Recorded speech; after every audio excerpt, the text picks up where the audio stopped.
Magandang araw mga ka-abi. So for today's video, mag-update lang tayo sa mga kalapati natin at medyo matagal nga tayo hindi nakapag-update sa mga kalapati natin. So ito na yung mga pang south natin, tapos yung dalawa pang norte natin, dalawang choco. Ito. So nagkasakit pa isang choco natin. Kaya yung nag-aalaga ng kalapati natin hindi makalitaw ngayon. So natatakot ata na baka mapagalitan no. So normal lang naman na nagkakasakit yung kalapati, kaso nangyari, may sakit ng araw kaso pinapakawalan pa. Ngayon nasabi lang nung kasama ko na dapat daw hindi na pinapakawalan kapag may sakit.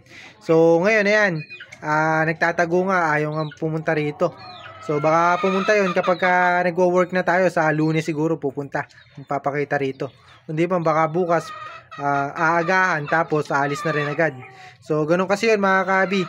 At ako kasi nag-aabot lang ako ng pera na pangbigay nga sa kanya. So siguro iiwasan tayo ngayon nung nag-aalaga ng kalapati natin. Ayan. So ayun nangyari sa mga kalapati natin. Iipuin ko isa-isa to mga kabi no. So mukhang hindi pa pwedeng pakawalan to mga kalapati natin kasi nga na for small thing. Tapos kung naalala nyo, meron tayong mga pang norte no na pinalaro sa kasama natin. So bali parang 5 ata yun, 5 piraso o 6 na piraso. So bali 3 yung namatay doon mga kabi. Tapos yung isa nakawala ata ng may sakit. Tapos yung isa naman niload ng may sakit. Tapos ngayon yung isa nasa derby ngayon. So bali sa 5 o 6 natin na pang laro, isa nga lang ang nakarating sa derby. Pero sayang kasi lahat in-entry natin yan mga kabi sa mga grand pooling o pan race mga kabi, pan race, sprint race. Naka-entry lahat yun kasi puro 1,000 lahat nung speed nun mga kabi. Kaso naubos nga sa sakit. So yung isang may sakit nga mga kabi, yung anak nung Tacloban natin.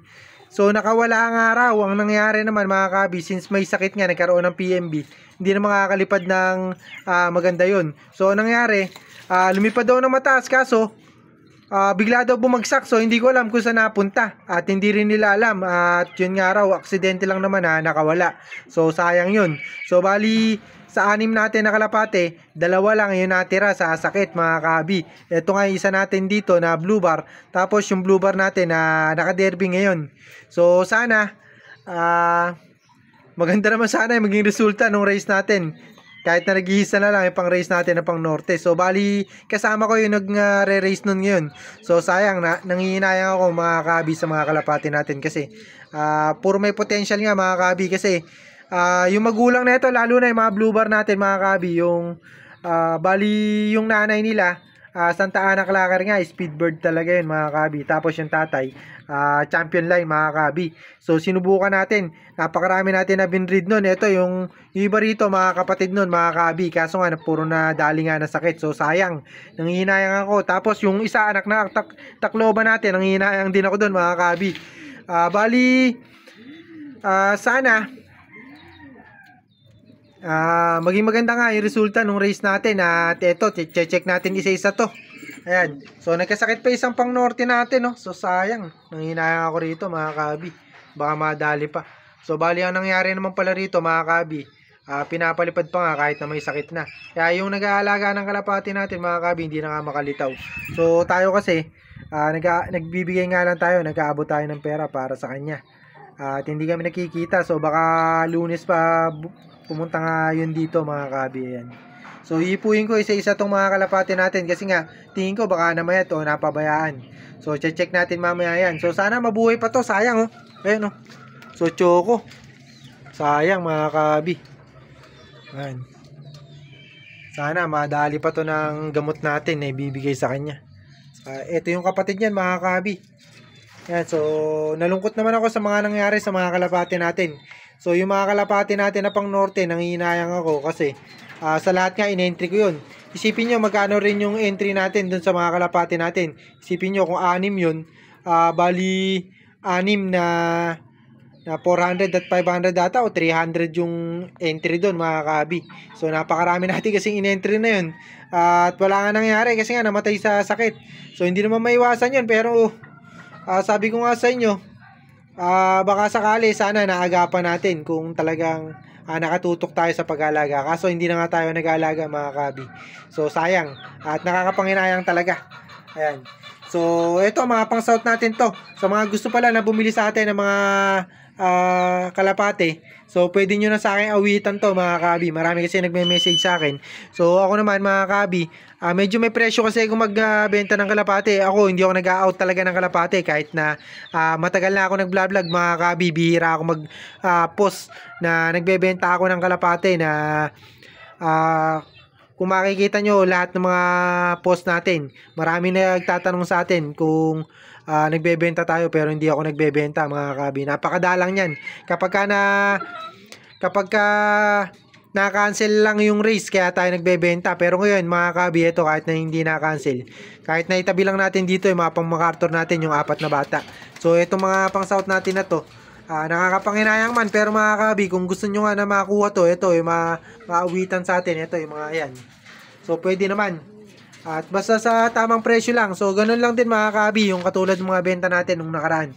So bali yung mga blue bar dyan, saka yung dalawa dito, yung isang blue bar at saka isang black checkered, yun yung lahi ng Falcon line natin na nakakross nga sa turbo line ni paring Sadyan. So kung alam nyo lang, kung kilala nyo lang kung saan nanggaling yung turbo line mga kabi, yung pinanggalingan yan mga kabi, pinakamababang benta 5,000 rin, 5,000 isa. So pinakamababa pa yun, kumbaga pinaka-reject pa sa mga kalapate nyo yun. Nagbinebenta niya 5,000. So yung mga medyo high class niya na kalapate, 5, 10, 15 kasi siya magbenta. Ito, yung mga lahi na itong kalapate na black checkered yan. So bali yan yung may turbo line mga kabi na pasok. Pero ito, ayan o, tingnan nyo. Sumasabit pala yung paa niya mga kabi. Ito yung sipungkol natin, sumasabit yung paa niya. Bali, ito yung binlag natin na dapat puputulin natin yung paa. Ayan, so kalahian to ng turbo line saka ng Falcon line natin. Ayan. So yung 3 black checkered dyan saka isang blue bar. Tapos yung mga blue bar natin, anak nga ng mga Santa Ana Clacker yun. So, ano ba yung latest na naging achievement tong anak nun? So, hindi ko na kasi maalala mga kabi. At medyo matagal tayo hindi nakakapag-vlog at hindi natin masyadong na-update yung mga lahi nga ng kalapati natin. Pero kung titingnan nyo yung mga video natin, wala tayong binibreed na reject. Ito yung choco na to, kapatid to nung pinang-ano natin, pinang-tawid dagat natin sa norte, yung Camiguin Island.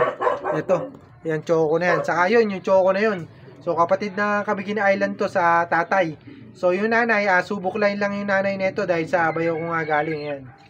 So pero kung gusto nyo nga na makakuha sa atin yan, PM lang kayo, message lang kayo, o comment nyo yung number nyo rito sa atin. At ako na ako contact sa inyo. So yung name nyo, saka yung contact number nyo, i-comment nyo lang sa video natin ngayon. At ako na mismo ko contact sa inyo kung magkano at kung paano nyo makukuha o ma-acquire nga sa akin. So yun lang mga kabi. Bali yan lang yung update natin dahil kasi hihipuin ko to isa-isa yung mga kalapati natin para makita natin kung sino pa yung possible na may sakit o kung sino yung mga napabayaan. So hanggang dito na lang mga kabi yung video natin. Happy flying sa inyo. God bless.